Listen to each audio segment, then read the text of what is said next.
사무엘하를 이렇게 한 장 한 장씩 묵상해 가면서 어떤 장은요, 처음부터 끝까지 한 가지 이야기로 쭉 연결되는 경우도 있고요. 오늘처럼 한 장에 여러 가지 이야기가 나오는 장도 있습니다.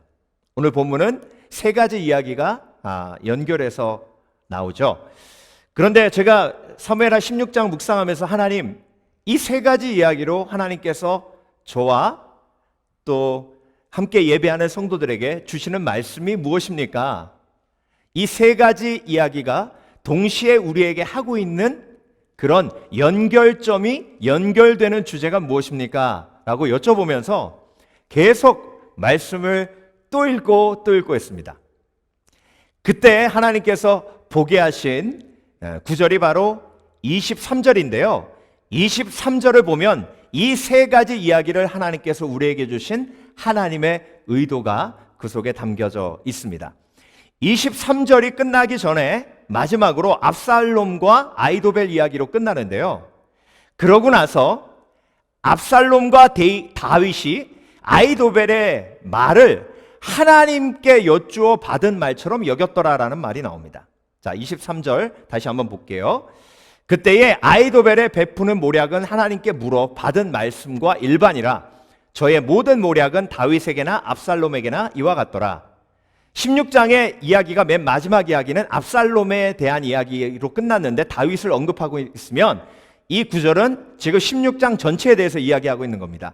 그런데 16장 전체에 대해서 이야기하는 이 하나님의 해석과 말씀이 다윗과 압살롬이 지금 뭐 하고 있다는 거예요? 잘못 가고 있다는 거예요. 어떻게 잘못 가고 있다는 얘기입니까? 하나님의 말씀을 직접 하나님께 여쭈어 받아야 되는데 하나님께 여쭈어 받지 아니하고 아히도벨을 의지하여 아히도벨의 말이 하나님과 같이 여겨져 그 아히도벨의 말에 아멘으로 반응했다는 거예요. 그러니까 여러분, 이 말씀을 통해서 이 세 가지 이야기가 어떻게 연결되는지 하나님은 저와 여러분에게 말씀하고 계세요. 이 세 가지 이야기에 동시에 사람의 말이 나와요. 세 가지 말이 나옵니다. 그리고 이 세 가지 이야기에 그 말에 반응하는 세 부류의 사람이 나와요. 그래서 오늘 설교 제목이 뭐라고요? 세 가지 말과 세 가지 반응이에요. 자, 이 말씀이 저와 여러분에게 오늘 어떤 메시지를 주고 계시냐면요, 저와 여러분도 이 세 가지 말을 일상에서 거의 매일 듣습니다.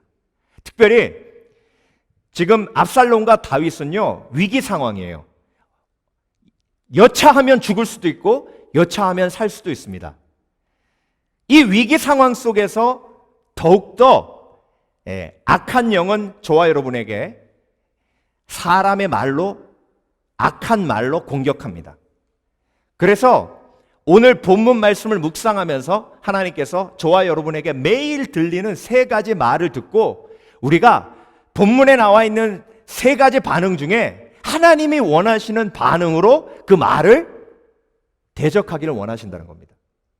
그래서 여러분, 오늘 세 가지 이야기를 세 가지 하나님의 의도대로 묵상하면서 하나님의 원하시는 메시지를 우리가 삶 속에 적용하기를 원합니다.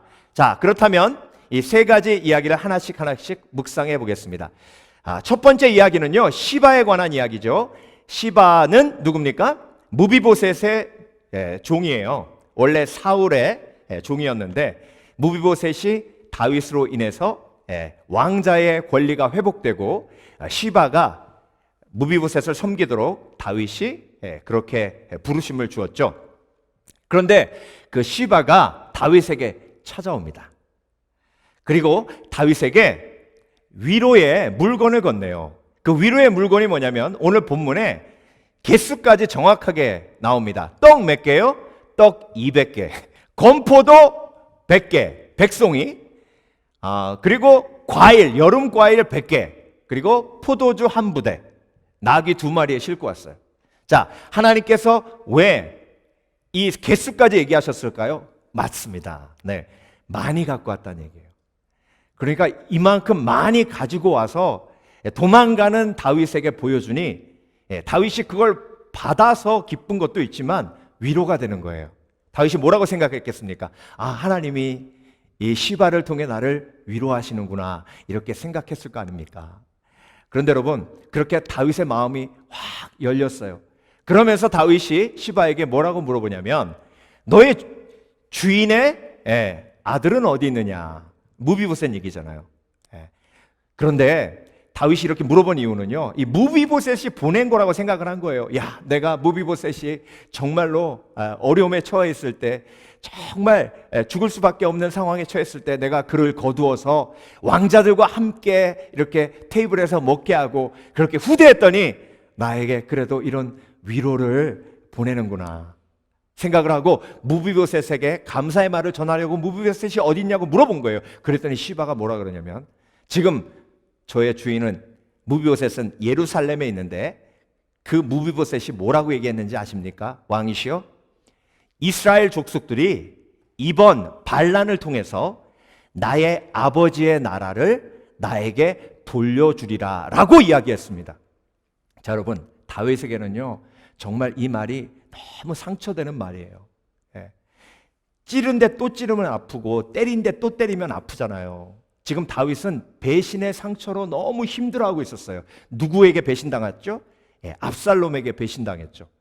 압살롬에게만 배신당한 게 아니에요. 아히도벨, 정말 오른팔로 여기고 정말 귀하게 여겼던 다윗의 책사 아히도벨에게도 지금 배신당했어요. 근데 무비보셋에게도 배신당했다는 소식을 듣습니다. 자, 그런데 여러분, 이 소식이 진실이 아니었어요.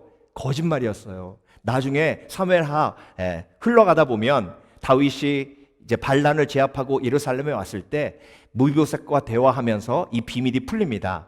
시바가 나귀를 훔친 거예요. 무비보셋은 다리를 절기 때문에 노새가 없이 다윗을 쫓아올 수 없습니다. 노새가 없어졌으니 다윗을 쫓아올 수 없었던 거예요. 자, 지금 시바가 다윗에게 거짓말하고 있는 거예요. 그런데 다윗은 그 속이는 말에 감정적으로 반응합니다. 자, 세 가지 말 중에 첫 번째가 뭐예요? 속이는 말이에요. 거짓말이에요. 그 거짓말에 다윗이 처음에 음식을 받고 위로를 받으니 마음문이 활짝 열렸다가 배신당했다는 소식을 딱 들으니까 감정적으로 팍 반응합니다. 그러면서 시바에게 뭐라 그러냐면, 그 말 듣자마자 다윗이 뭐라고 얘기했어요? 4절 보겠습니다. 왕이 시바더러 이르되 무비보셋에게 있는 것이 다 내 것이니라. 이게 무슨 얘기냐면요, 내가 압살롬의 반란을 제압하고 다시 예루살렘에 돌아왔을 때 내가 무비보셋을 벌을 주고 무비보셋에 있는 모든 소유를 빼앗아 다 너에게 주리라. 이미 재판 끝났어요. 그러니까 여러분, 위기 속에서 우리의 귀에 들리는 정말 많은 말 중에 거의 대부분이 거짓말일 수 있어요. 그러니까 여러분, 창세기 6장 5절에서 뭐라고 말씀하셨습니까? 이 땅에 사람들의 죄악이 관영함으로 사람의 모든 계획이 어땠더라? 악했더라. 그래서 여러분, 그때나 지금이나 다를 바 없어요. 사람의 모든 계획은 악해요. 그 계획 속에는요, 이기심이 들어있고 그 계획 속에는 욕심이 들어가 있어요. 그래서 나에게 선대하는 사람일수록 우리가 경계하며 그 이야기를 들어야 합니다. 영적으로 깨어 있어야 속지 않을 수 있어요. 그런데 다윗은 시바의 이야기를 듣고 감정적으로 반응함으로 무비보셋이 위험에 처하게 됩니다. 그리고 시바는 자기가 원했던 대로 다윗을 조종해 자기가 원했던 재물을 얻게 되었어요. 그렇게 성경은요, 저와 여러분에게 세 가지 말의 종류 중에 제일 먼저 속이는 말에 대해서 말씀하십니다. 그래서 여러분, 악한 영은요, 속이고 죽이고 멸망시키는 영이에요. 악한 영은 처음부터 끝까지 저와 여러분을 속여요. 때로는 선대하는 사람을 통해서 속이고, 때로는 권력이 있는 사람들을 통해서 속이고, 그래서 근신하라 깨어라, 너희 대적 마귀가 두루다니며 삼킬 자를 찾는데 그 삼키는 과정 중에 하나가 뭐예요? 속이는 거예요. 여러분, 팬데믹 상황 속에서 정말 수없이 많은 이야기가 우리 귀 속에 들립니다. 그때 반응하는 것이 중요해요. 여러분, 어떤 말을 듣느냐도 중요하지만 그 말에 반응하느냐가 더 중요해요. 어떤 반응을 하느냐. 다윗은 감정적으로 급히 반응했어요. 내 사랑하는 형제들아, 너희가 알지니 사람마다 듣기는 속히 하고 말하기는 더디하며 성내기도 더디하라. 듣기는 속히 하되 반응은 어떻게 하라고 하셨어요? 반응은 더디하라는 거예요.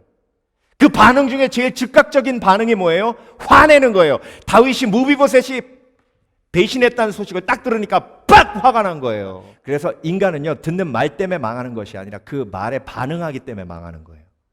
자, 다시 한번 말씀드립니다. 인간은 듣는 말 때문에 망하는 것이 아니라 그 말에 어리석게 반응하기 때문에 망하는 거예요. 영적인 거인 다윗도 시바의 말에 감정적으로 반응하는 거 보세요. 오늘 성경은 저와 여러분의 어리석은 모습까지도 다윗을 통해서 지금 보여주고 계시는 겁니다. 자, 세 가지 말 중에 첫 번째 말은 속이는 말이었고, 세 가지 반응 중에 첫 번째 반응은 감정적인 반응이었어요. 자, 그렇다면 두 번째 말과 반응은 어떤 것인가?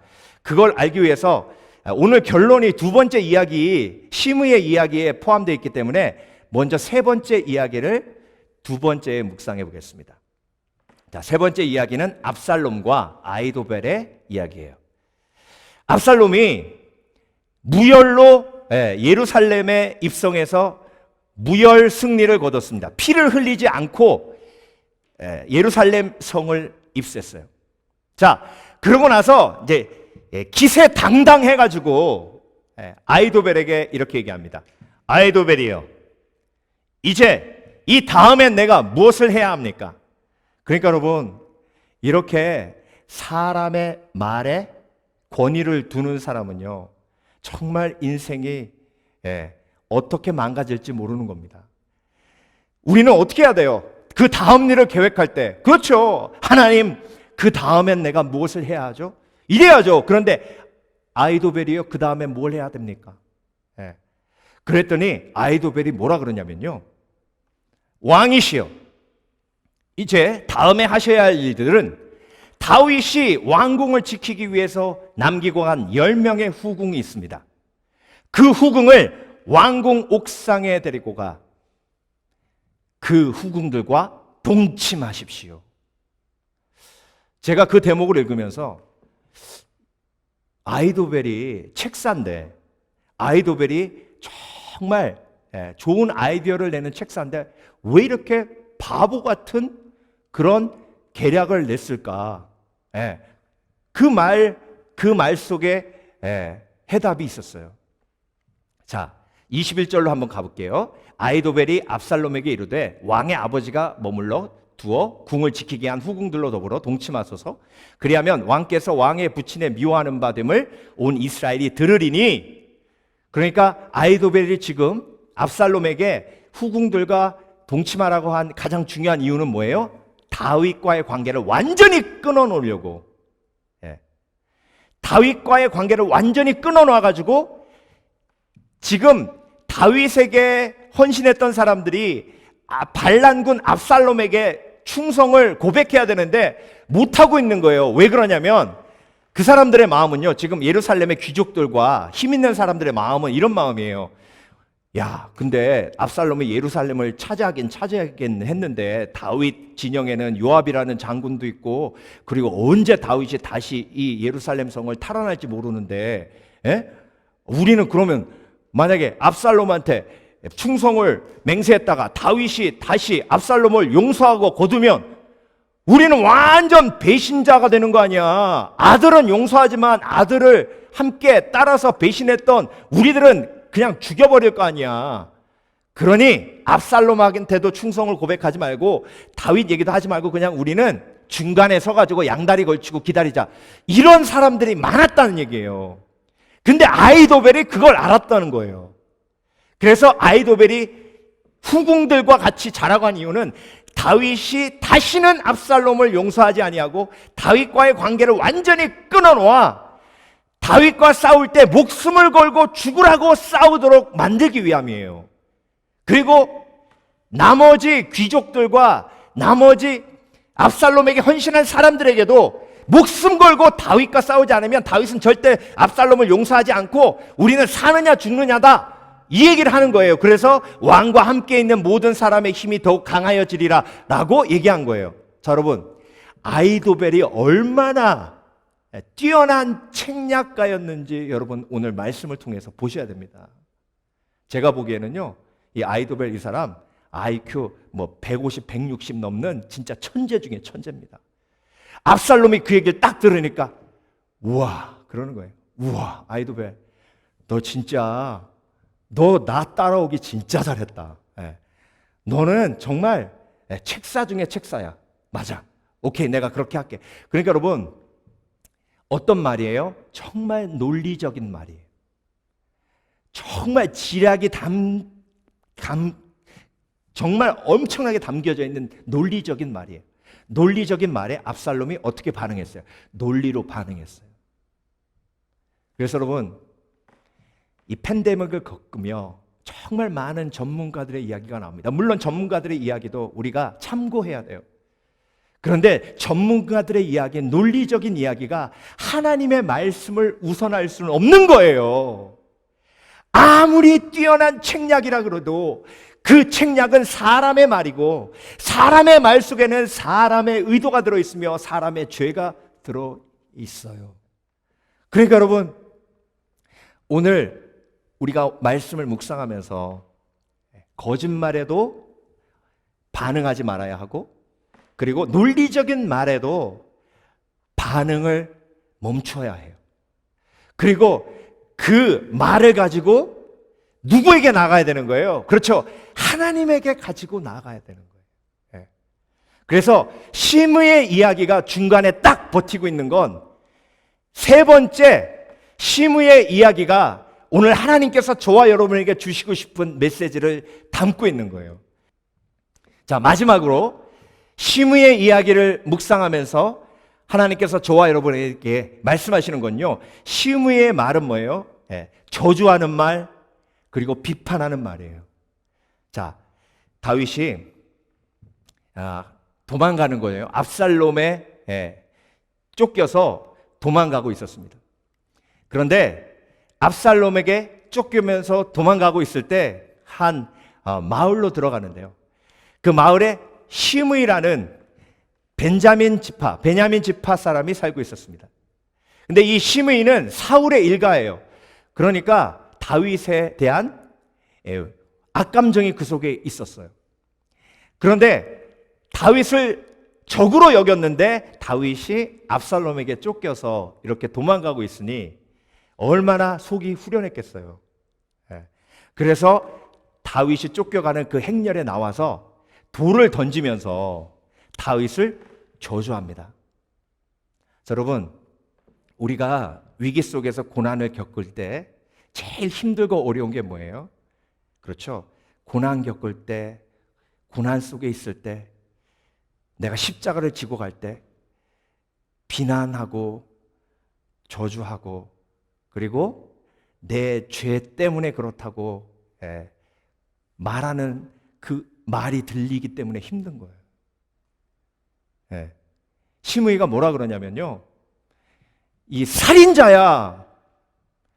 그리고 이 사악한 자 원어를 보면요, 사탄이라는 단어를 썼어요. 사탄이라고. 이 악한 괴수 중에 괴수야, 이런 말이에요. 그렇게 막 욕을 하면서 시므이가 돌 던졌잖아요. 그러니까 다윗이 정말 가장 상처되는 말을 시므이가 한 거예요. 뭐라 그랬냐면, 네가 사울 일가에 피를 흘렸기 때문에 압살롬이 일어나서 너를 죽이려고 하는 거야. 네 아들 압살롬이 너를 죽이려고 하는 거야. 너 벌 받아서 그래. 벌 받아서 그래. 여러분, 우리가 인생을 살면서요, 고난이 닥치고 그리고 정말 환난이 닥쳤을 때 제일 상처되는 말이 뭐냐면, 너 벌 받아서 그래요. 너 벌 받아서 그래. 그러면요, 막 마음이 확 무너집니다. 그리고 그것에 반응하기가 쉬워요. 감정적인 반응. 그래, 나 벌 받아서 그렇다. 왜? 너는 죄가 없어? 너는 죄 없어? 내가 너 한번 파헤쳐 볼까?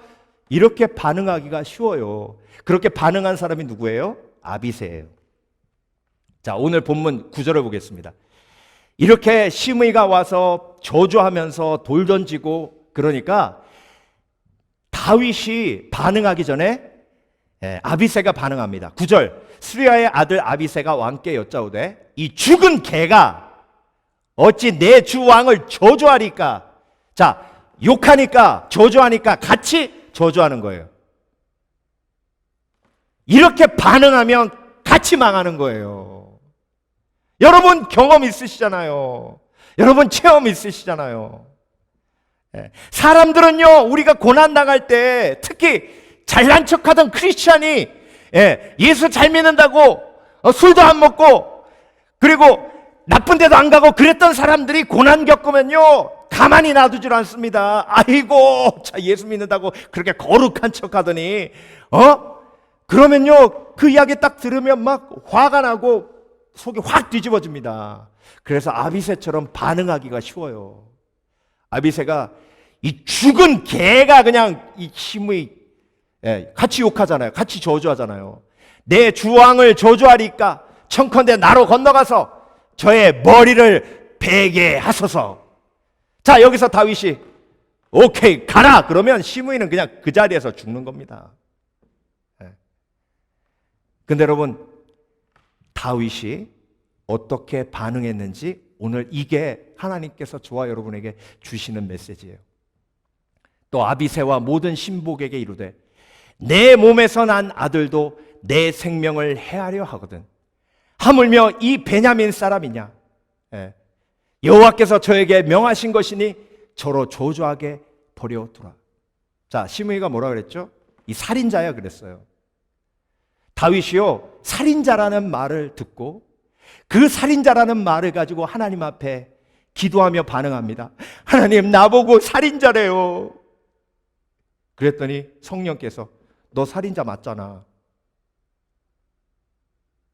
너 우리아 죽였잖아. 제가 살인자군요. 여러분 형제를 미워하는 자마다 살인한 자라고 하셨어요. 그러니까 여러분 우리는요 어떤 비난과 어떤 저주를 들어도 그 비난과 저주한 사람에게 반응하면 안 됩니다. 그러면요 깨닫지 못해요. 그런데 그걸 가지고 하나님 앞에 나와서 하나님 저 사람이 나보고 못됐대요. 저 사람이 나보고 정말 쓸모없대요. 그러면 하나님이 기도로 반응할 때에 성령으로 깨닫게 하세요. 그래서 성령으로 깨달을 때에 그 말이 나에게 영향을 미칠 수가 없는 거예요. 그 저주가 더 이상 나에게 저주로 느껴지지 못하게 하시는 거예요. 그래서 여러분 다윗이 이미 하나님 앞에 그렇게 간구하며 하나님 앞에 그 저주를 가지고 나아가 반응했기 때문에 시므이의 저주에 전혀 반응하지 않을 수 있는 믿음과 용기가 있었어요. 그래서 아비새에게 이렇게 얘기합니다. 저로 저주하게 버려두라. 저로 저주하게 버려두라. 여러분 이 원수라는 단어가요 성경에 제가 찾아보니까 271번 나옵니다. 271번 원수라는 단어가. 그런데 이 원수라는 단어가 제일 많이 나오는 책이 있어요. 알아맞혀 보세요 여러분. 어디에 원수라는 단어가 제일 많이 나올까요? 맞았어요. 시편이에요. 시편에 79번 79번 나옵니다.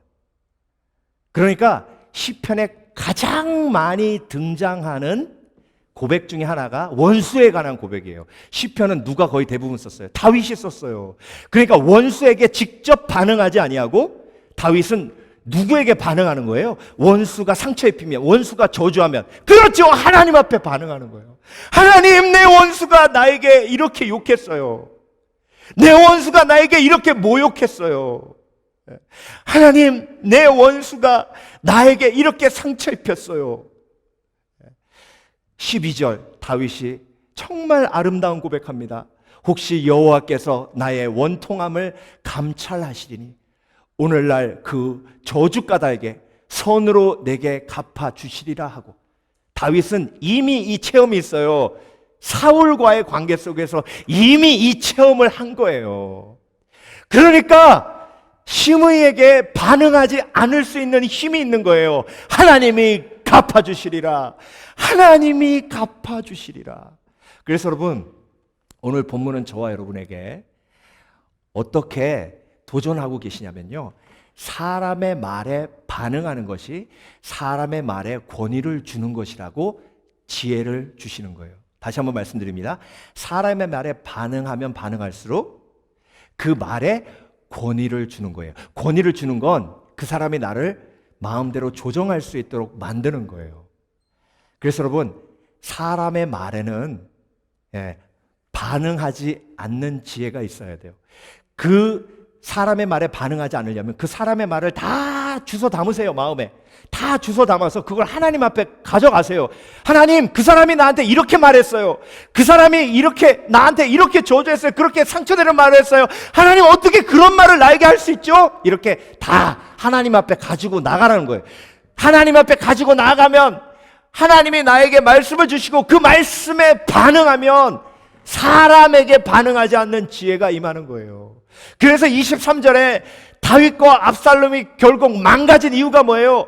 아히도벨, 사람의 말에 마치 하나님의 말씀처럼 반응했기 때문에 인생이 망가졌다고 우리에게 말씀하시는 거예요.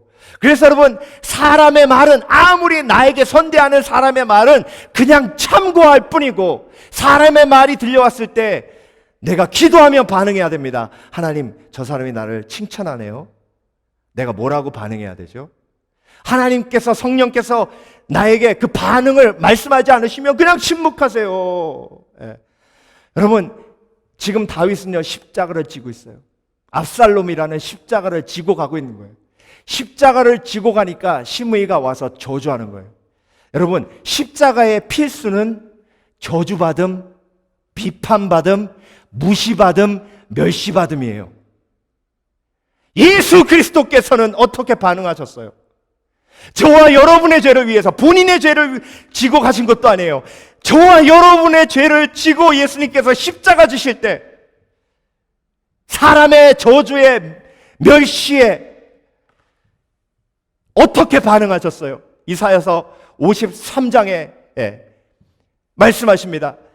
7절, 그가 곤욕을 당하여 괴로울 때도 그의 입을 열지 아니하였으며 마치 도수장으로 끌려가는 어린 양과 털 깎는 자 앞에서 잠잠한 양같이 그의 입을 열지 아니하였도다. 사람에게 반응하지 아니하셨도다.